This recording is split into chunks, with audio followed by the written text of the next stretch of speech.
Приповісті Соломонові з 3 розділу, з 27 вірша. Мудрий провадить чеснотне життя. Не стримуй добра потребуючому, коли в силі твоєї руки це вчинити. Не кажи своїм ближнім іди і знову прийди, а взавтра я дам, коли маєш собою.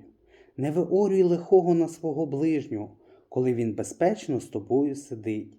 Не сварися з людиною надармо, якщо злого вона не вчинила тобі. Не заздри насильникові і ні однієї з доріг його не вибирай, бо бридить Господь крутіями, а справедними в нього дружба. Прокляття Господнє на домі безбожного, а мешкання праведних він благословить.